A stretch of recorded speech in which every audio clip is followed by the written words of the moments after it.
Benvenuto in Esercita l'italiano con le storie. Sei pronto a esercitarti con l'italiano e diventare più fluente? Iniziamo. C'era una volta un povero contadino di nome Crab. Un giorno portò 2 buoi in città, trainando un carico di legna, e la vendette a un dottore per 2 talleri. Mentre il dottore contava i soldi al suo tavolo, Crab osservò quanto bene mangiasse e bevesse. Desiderava poter avere una vita simile e pensò che sarebbe bello essere un dottore. Dopo aver atteso un po', chiese al dottore se potesse diventare anche lui un medico. «Oh, certo», rispose il dottore, «è facile. Cosa devo fare?» chiese Crab. «Prima di tutto, compra un libro dell'ABC con un gallo sulla copertina. Secondo, vendi il tuo carro e i tuoi 2 buoi per avere dei soldi. Poi compra dei vestiti nuovi e tutto il necessario per essere un dottore. Infine, fai fare un'insegna che dica io sono il dottor tutto sapiente e appendila sopra la tua porta». Crab seguì tutti i consigli del dottore. Dopo poco tempo che iniziò ad aiutare la gente come dottore, un ricco signore subì un furto. Il signore sentì parlare del dottor tutto sapiente che viveva in un villaggio vicino e pensò che potesse aiutarlo a ritrovare il denaro rubato. Così fece attaccare i cavalli alla sua carrozza e si recò da Crab chiedendo: «Sei tu il dottor tutto sapiente?» Crab rispose: «Sì, lo sono». Il signore gli chiese di venire con lui per aiutare a trovare il denaro rubato. «Oh sì, ma mia moglie, Grete, deve venire anch'essa», insistette Crab. Il signore acconsentì e partì con loro. Quando arrivarono al castello del signore, la tavola era imbandita per un pasto e Crab fu invitato a sedersi e mangiare. «Sì, ma mia moglie, Grete, deve sedere con me», disse. Così entrambi si sedettero a tavola.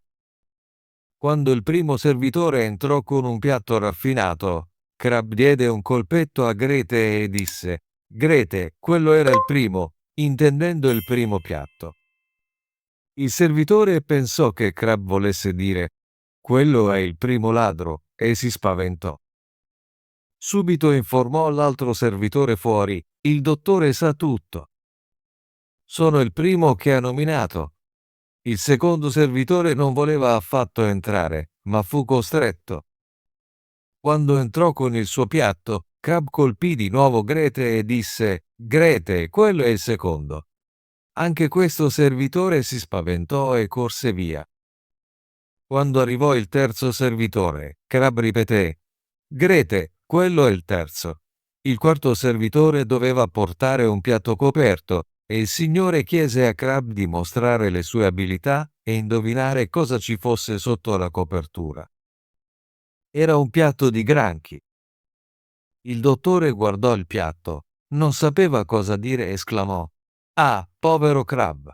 Quando il signore sentì questo, disse: «Guarda, sa, deve anche sapere chi ha preso i soldi». I servitori divennero molto nervosi e fecero segno al dottore di uscire un momento. Quando lo fece, tutti e 4 confessarono di aver rubato il denaro. Promisero che lo avrebbero restituito e gli avrebbero dato molti soldi se non li avesse denunciati, perché se l'avesse fatto sarebbero stati impiccati. Lo condussero dove erano nascosti i soldi. Crab fu contento di questo e tornò nella sala. Si sedette a tavola e disse: «Mio signore, ora guarderò nel mio libro per vedere dove è nascosto l'oro». Nel frattempo il quinto servitore si introdusse nel camino per ascoltare e vedere se il dottore sapesse ancora di più. Crab rimase fermo, aprì il suo libro dell'ABC, sfogliò le pagine e cercò il gallo. Quando non lo trovò subito, disse: «So che sei lì, quindi è meglio che tu esca». Il servitore nel camino pensò che si riferisse a lui e, spaventato, saltò fuori urlando: «Quell'uomo sa tutto».